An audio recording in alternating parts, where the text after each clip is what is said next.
ಕಾವೇರಿ ಕೊಳ್ಳದ ರೈತರಿಗೆ ಬರೆ ಎಳೆದಂತಾಗಿದೆ ಅಂತ ಶಿವಮೊಗ್ಗದ ಬೆಕ್ಕಿನ ಕಲ್ಮಠದಲ್ಲಿ ಬಿವೈ ವಿಜೇಂದ್ರ ಅವರು ಹೇಳಿಕೆಯನ್ನ ಕೊಟ್ಟಿದ್ದಾರೆ. ತಮಿಳುನಾಡಿನ ಸಿಎಂ ಅವರನ್ನ ಖುಷಿ ಪಡಿಸೋದಕ್ಕೆ ನಮ್ಮ ರೈತರಿಗೆ ಅನ್ಯಾಯ ಆಗ್ತಾ ಇದೆ, ಯಾಕೆ ಇಂಥ ಕಪಟ ನಾಟಕ ಮಾಡ್ತಾ ಇದ್ದೀರಾ ಅಂತ ರಾಜ್ಯ ಸರ್ಕಾರದ ವಿರುದ್ಧ ಅವರು ಕಿಡಿಕಾರಿದ್ದಾರೆ. ಮರುಪರಿಶೀಲನಾ ಅರ್ಜಿ ದಾಖಲಿಸುವಂತೆ ಸಲಹೆಯನ್ನ ಕೊಟ್ಟಿದ್ದಾರೆ. ಸಮಿತಿ ಮುಂದೆ ಸರಿಯಾದ ರೀತಿ ವಾದಕ್ಕೂ ಕೂಡ ವಿಜಯೇಂದ್ರ ಅವರು ಸಲಹೆಯನ್ನ ನೀಡಿದ್ದಾರೆ.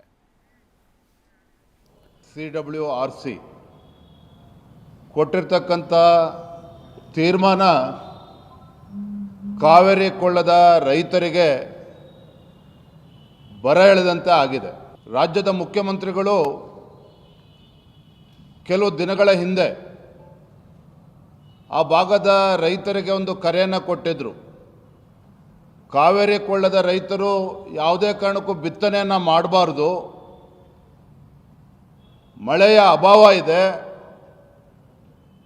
ಎಚ್ಚರಿಕೆಯಿಂದ ಇರಬೇಕು ಅಂಥೇಳಿ ಮಾನ್ಯ ಮುಖ್ಯಮಂತ್ರಿಗಳು ಏನು ರಾಜ್ಯದ ಮುಖ್ಯಮಂತ್ರಿಗಳು ರೈತರಿಗೆ ಶಕ್ತಿನ ತುಂಬಬೇಕಾಗಿತ್ತೋ ಸ್ವತಃ ಮುಖ್ಯಮಂತ್ರಿಗಳೇ ರೈತರ ಆತ್ಮಸ್ಥೈರ್ಯವನ್ನು ಕುಗ್ಗಿಸುವಂಥ ಕೆಲಸ ಮಾಡಿದರು. ಕದ್ದು ಮುಚ್ಚಿ ರಾತ್ರೋರಾತ್ರಿ ತಮಿಳುನಾಡಿನ ಮುಖ್ಯಮಂತ್ರಿಗಳಿಗೆ ಖುಷಿಪಡಿಸಬೇಕು ಅಂತ ಹೇಳಿ ನಮ್ಮ ರಾಜ್ಯದ ರೈತರಿಗೆ, ಕಾವೇರಿ ಕೊಳ್ಳದ ರೈತರಿಗೆ ಅನ್ಯಾಯ ಮಾಡಿ ರಾತ್ರೋರಾತ್ರಿ ನೀರು ಬಿಡುವಂಥ ಕೆಲಸ ಮಾಡಿದ್ರಲ್ಲ ಮಾನ್ಯ ಮುಖ್ಯಮಂತ್ರಿಗಳೇ. ತಮಗೆ ಗೊತ್ತಿರಲಿಲ್ವಾ ಭೀಕರ ಬರಗಾಲವನ್ನು ಎದುರಿಸ್ತಾ ಇದ್ದೇವೆ, CWRCಯಿಂದ ಮುಂದೆ ಇಂಥ ತೀರ್ಮಾನ ಬರ್ಬೋದು ಅಂತಕ್ಕಂಥ ಊಹೆ ತಮಗಿರಲಿಲ್ವಾ? ಯಾಕಿಂತ ಕಪಟ ನಾಟಕವನ್ನು ಆಡ್ತಾ ಇದ್ದೀರಿ? ಇವತ್ತು ಕಾವೇರಿ KRS ಜಲಾಶಯದಲ್ಲಿ 17.39 TMC ಅಷ್ಟು ನೀರು ಸ್ಟೋರೇಜ್ ಇದೆ. ಅದರಲ್ಲಿ 5 TMC ಅಷ್ಟು ಡೆಡ್ ಸ್ಟೋರೇಜ್. ಇನ್ನು ಬಾಕಿ ಉಳಿದಿರ್ತಕ್ಕಂಥದ್ದು 13-14 TMC ಮಾತ್ರ. ನೀವು ದಿನನಿತ್ಯ ಮತ್ತೆ ತಮಿಳುನಾಡಿಗೆ ನೀರನ್ನು ಹರಿಬಿಡೋದಕ್ಕೆ ಶುರು ಮಾಡಿದರೆ ಕಾವೇರಿ ಕೊಳ್ಳದ ರೈತರ ಪರಿಸ್ಥಿತಿ ಏನಾಗ್ತದೆ? ಯಾಕೆ ಇವತ್ತು ಮುಖ್ಯಮಂತ್ರಿಗಳು ಆ ಭಾಗದ ರೈತರ ಜೀವನ ಜೊತೆ ಚೆಲ್ಲಾಟ ಆಡ್ತಾ ಇದ್ದೀರಾ? ರೈತರ ಜೀವನ ಜೊತೆ ಚೆಲ್ಲಾಟ ಆಡೋದನ್ನು ಬಿಟ್ಟು CWRCಗೆ ಮರುಪರಿಶೀಲನಾ ಅರ್ಜಿಯನ್ನು ತತ್ಕ್ಷಣ ಹಾಕಬೇಕು.